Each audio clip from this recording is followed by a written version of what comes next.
The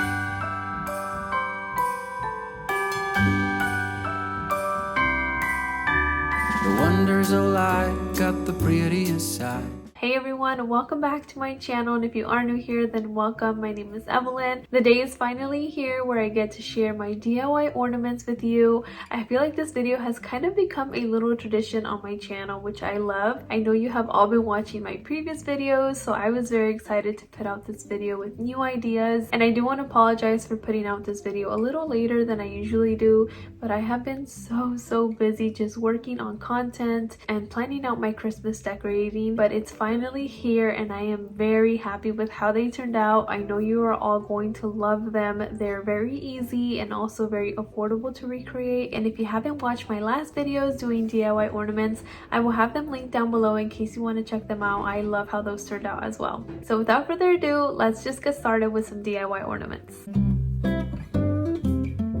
The first DIY ornaments are these marble ornaments. I saw these beautiful marble looking ornaments on the McGee&Co website. They were $36 for a set of 4 and I thought I could recreate them. So I went to Hobby Lobby, I picked up some craft ornaments. These were about $4.50, very inexpensive. They are also plastic and shatterproof, which I love because I do have kids. And then I grabbed a variety of neutral paints that I already had. I will have all of them linked down below. And what I did was I squeezed a little bit of each paint into the ornament, and then you're going to start to swirl it around. That way the colors start to blend and create a marble design. It's going to be very harsh at first, but then you're going to cover the top with a paper towel and you're going to start to shake it. That way the colors blend even more and the colors that are sitting on the bottom start to blend with the other colors. Once you are done shaking, you are going to want to remove all the excess paint that was left inside of the ornament. I wouldn't suggest leaving the ornament upside down so that the paint kind of runs down, because then that's the design you're going to be left with and you kind of want it to look like a marble. So what I suggest is just tapping the ornament on a paper towel and trying to remove all the paint that was left inside. I then grabbed a hairdryer to kind of speed up the drying process of the paint, and that way it doesn't budge anymore. I also replaced the ornament caps that they originally came with these ornament caps from Ornaments that I got from Amazon, and it just gives it a very high-end designer look. I love how these turned out. They look very expensive. You wouldn't even guess that you made them.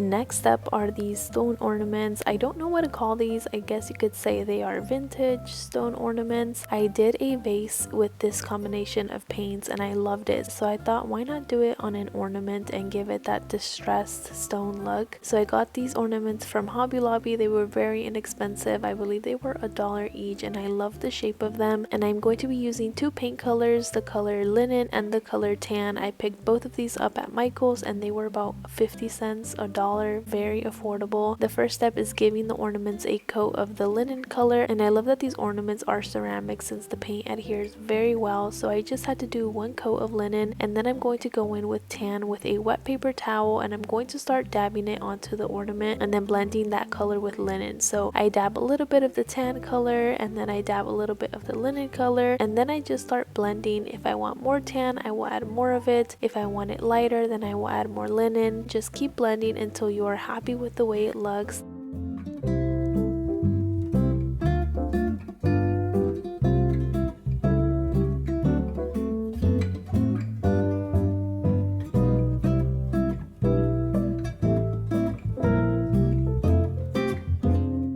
You can definitely leave the matte and unfinished, but I wanted to do something a little different. I had this Sculpey glaze, so I applied it and it just made it look like I bought it from a store. It kind of gives it a glazed look, which I love. These are very inexpensive. I believe I did both ornaments for $3 or $4, so it's super affordable. And I also spray painted the caps with a spray paint that I already had, and that's it. They look very expensive and very high-end. I love the way these turned out.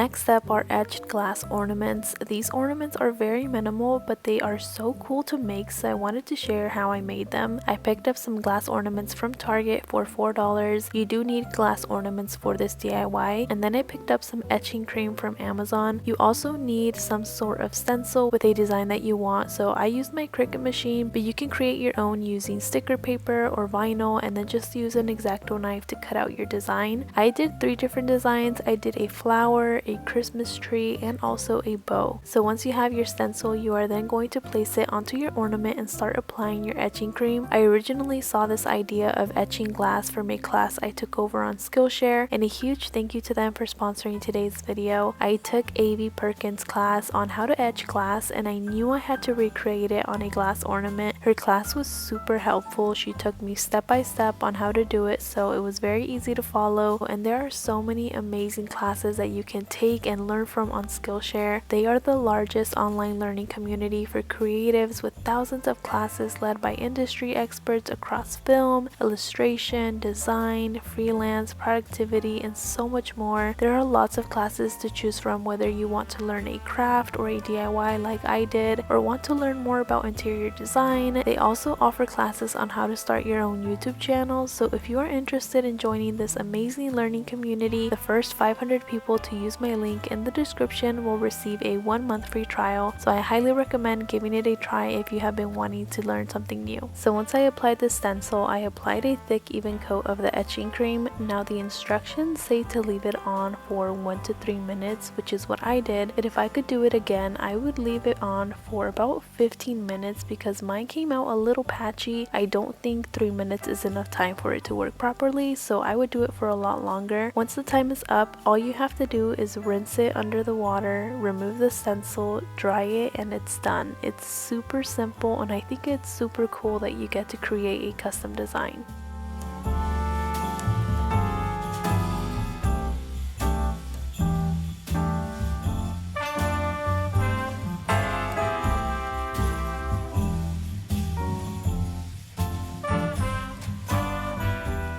For some of them, I thought it would be cool to add some dried florals and some greenery, so the one that had the flower etching, I added some German status, and then for the Christmas tree, I added a few sprigs of greenery. I did this last year on some clear glass ornaments, and I love the look, so I thought it would be super cute with the etched glass ornament. And when you are putting your floral inside of the ornament, please do not stick your finger inside. Since they are glass, your finger can get stuck and you can cut your finger, so use a paintbrush, a pencil, anything that can fit inside the ornament to help you maneuver it and place it where you want it.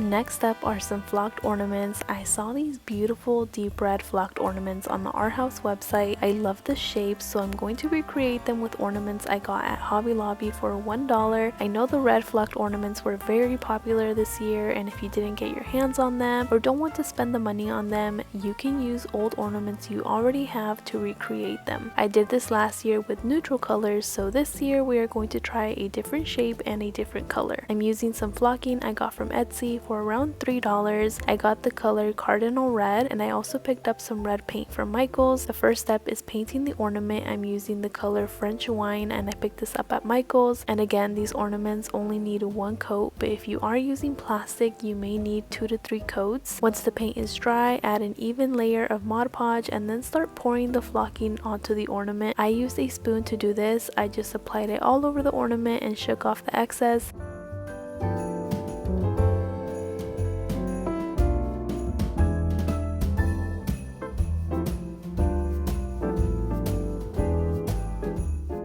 If you see that the flocking isn't adhering onto some areas, use the back of the spoon to pat it on and shake off the excess. And since the ornament cap was a bit too gold in comparison to the Art House ornaments, I mixed some antique gold rub and buff and some brown paint and applied it onto the ornament cap, and that's it. Super simple. You can probably make around 6 to 8 ornaments with the flocking depending on the size of the ornaments, but it's very affordable and they look just like the expensive ones.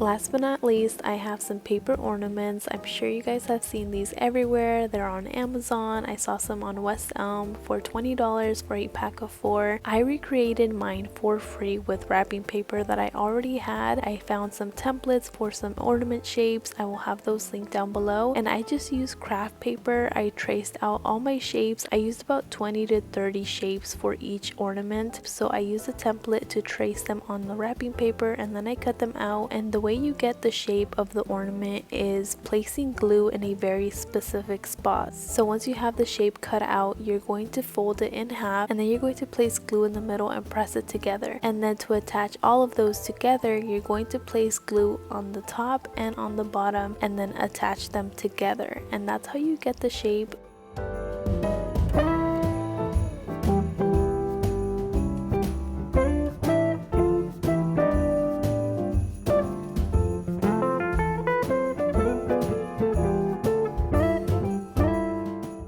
Now for the round ornaments, you do a very similar pattern. You're going to fold each shape in half and then apply glue in the middle, and then to attach them together, you're going to apply glue at the top and the bottom and attach them together. One thing I will say about the craft paper that I used is that it had grid marks on one side, so ideally you would want to use a craft paper that is just craft paper on both the inside and outside, because you were able to see the grid lines once the ornament was formed, but from far away you can't notice. I just used what I had. I did pick up this craft paper from Target last year. I believe it was only $5, and then the brown craft paper that I used was from Amazon, and that was, I believe, $10. I will have both of them linked down below, but I encourage you to use what you already have. I'm sure you can find some affordable wrapping paper either at Walmart, Target, anything that has a solid color. Now the finial shape is a little bit more complicated. I did use liquid glue in the beginning because you do have to do a dot of glue. So if you are going to be recreating this, I suggest taking a screenshot. That way you know the specific spots I applied glue on, and then you can recreate them. I ended up switching over to a glue stick for the finial shape. It was a lot easier to work with and it was less messy. So just follow the pattern that I did on the glue.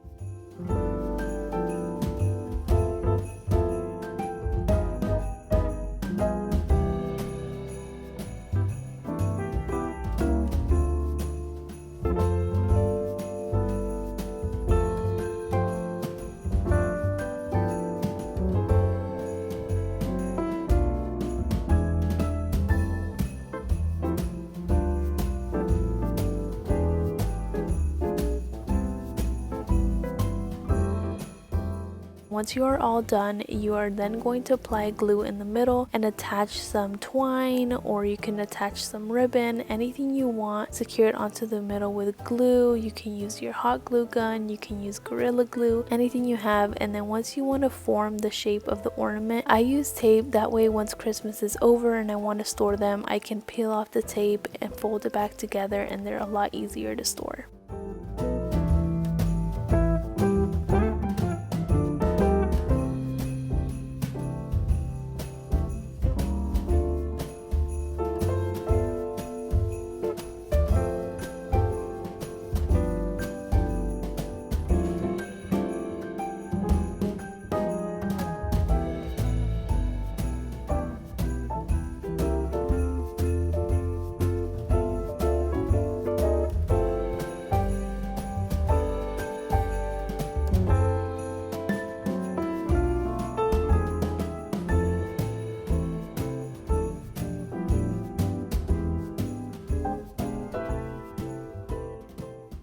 Alright you guys, that concludes today's video. Let me know down below in the comments your thoughts, which one was your favorite, and if you are going to recreate these, please send me a picture over on Instagram. You can email me. I loved seeing your pictures of the recreations of my last DIYs. It brought me so much joy to see that you all recreated my ideas and just made me so happy. I will have all the supplies linked down below for you. I appreciate all of you so much for being here. Thank you so much for watching, and until next time. Bye.